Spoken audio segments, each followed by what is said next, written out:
Et nous restons dans l'actualité israélienne. Nous sommes même sur place en direct avec Denis Charbit, professeur en sciences politiques, dont le nouveau livre « Israël, un possible État normal » sort le 18 septembre. Bonjour Denis. Bonjour Eva. Denis Charbit, vous étiez hier soir aux manifestations à Tel Aviv. Qui y a participé et pourquoi faire ? Qui a participé? Eh bien, j'ai envie de dire, voilà, le peuple, avec tout ce que ce terme-là renvoie de diversité, d'origine, de foi, de conviction politique, de classe sociale. Vous savez, j'habite pas à Tel Aviv, j'habite à Hod HaSharon, c'est une quinzaine de kilomètres, et donc j'ai préféré ne pas venir en voiture avec mon épouse, mais tout simplement prendre le train. Voilà, il était bondé. Mon fils m'a quand même dit qu'il nous accompagnait, m'a dit c'est comme pas le RER à l'heure de pointe, voilà, mais ça y ressemble de très près, voilà, parce qu'il était 1 an à Paris. Voilà, et on discutait. Alors c'était une vraie discussion dans le train, hein. Ça a pris une demi-heure, 3/4 d'heure pour arriver jusqu'à Tel Aviv. C'était bondé effectivement à la fin, et les gens se disaient. Alors je réponds maintenant à votre question, pourquoi ? Est-ce que ça va servir à quelque chose ? Et je dois dire que la plupart des interlocuteurs anonymes, que je ne connais pas, qui habitent la même ville que moi, Hod HaSharon ou Kfar Saba, m'ont tous répondu. Je n'en ai pas entendu un seul qui m'a dit ça va marcher, ça va réussir, Netanyahou va nous entendre. Voilà. De ce point de vue-là, je dirais que alors ça exprime quoi ?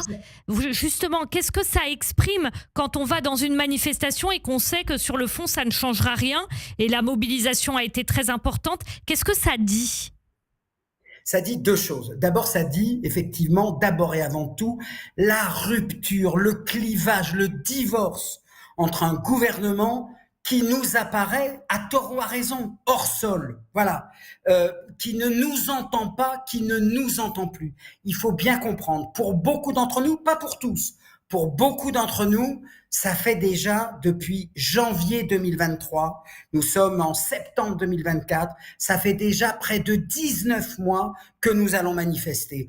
À l'époque, jusqu'à septembre 23, c'était pour l'abrogation de la réforme, et judiciaire. Depuis, pas en octobre, pas en novembre, pas en décembre, effectivement, mais à partir du mois de janvier, février, les premières manifestations, elles ont commencé quand, Eva ? Il faut le rappeler, elles ont commencé lorsqu'on a eu le sentiment que la première vague de libération, je vous le rappelle, du mois de novembre, 1 mois et demi seulement après le déclenchement des massacres de masse du 7 octobre, 1 mois et demi après, nous avons une première libération d'otages.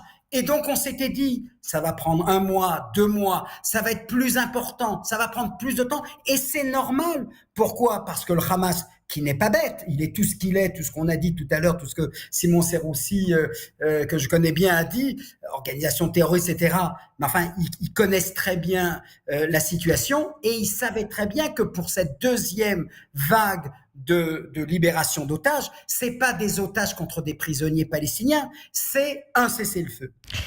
Bien entendu que ça rend beaucoup plus compliqué pour le Premier ministre le fait de prendre cette décision, parce que lui, de son point de vue, et du point de vue de tous les Israéliens, il faut que nous soyons dans une situation stratégique meilleure que nous l'étions à la veille du 7 octobre. Alors, justement, Denis, la question centrale, évidemment, qu'on se pose tous ici à Paris et ailleurs, pourquoi les Israéliens manifestent pour réclamer un accord à Binyamin Netanyahou, alors que c'est le Hamas là qui vient d'assassiner les otages. C'est bien le Hamas qui a fait le 7 octobre. C'est à cause du Hamas tout ce qui se passe. Pourquoi manifester contre Binyamin Netanyahou, le Premier ministre israélien, quand il y a face à vous tous le Hamas ?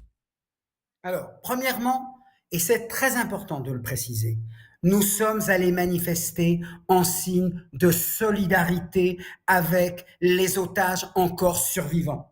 Nous sommes allés manifester pour exprimer notre douleur, demander pardon aux familles de ne pas avoir fait assez. Nous tous, au nom de l'État d'Israël, toute la société israélienne, nous n'en avons pas fait assez pour permettre leur libération. Et maintenant, je réponds à votre question.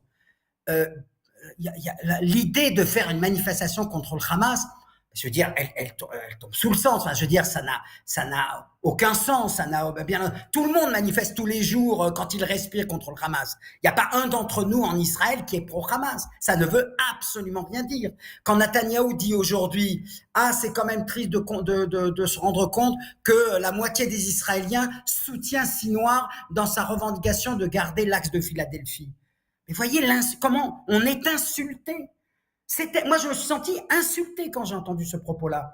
Qu'ils disent, je pense que sur le plan sécuritaire, c'est très important de garder l'axe Philadelphie et que cela c'est important ce que vous dites, Denis Charbit. C'est-à-dire que les gens qui ont manifesté hier, ce qu'a dit Binyamin Netanyahou, ce que vous venez d'exprimer, ils se sentent insultés par lui. Insulter, dire nous sommes avec Sinoir dans cette revendication, c'est jouer sur les mots. Qu'est-ce que ça veut dire qu'on est avec Sinoir? Non, il y a ici un vrai conflit de valeurs. Mais quand je dis un conflit de valeurs, c'est pas entre les bons et les méchants, entre les justes et les injustes. Non, je tombe pas dans cette caricature-là que peut-être beaucoup de manifestants génèrent dans leurs manifestations et que Netanyahou génère à son tour lorsqu'il dit nous sommes pro-Sinoir. Non. Le vrai conflit de valeurs, je vais vous dire où il est.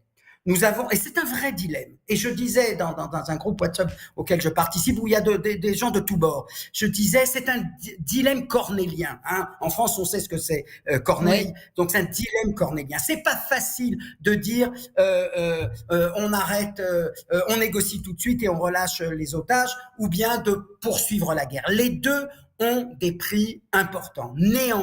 Néanmoins, et c'est là où il y a un vrai conflit de valeurs. Nous considérons effectivement, nous considérons que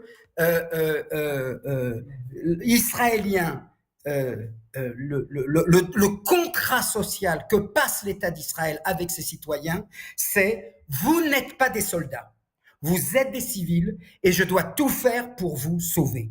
C'est-à-dire que le même État qui dit, pour justifier la guerre, pour justifier l'existence d'Israël, nous pouvons et nous devons sacrifier nos enfants qui sont les soldats. Ça, tous les Israéliens, comprenez-moi bien, Eva, et que je veux que les auditeurs le comprennent.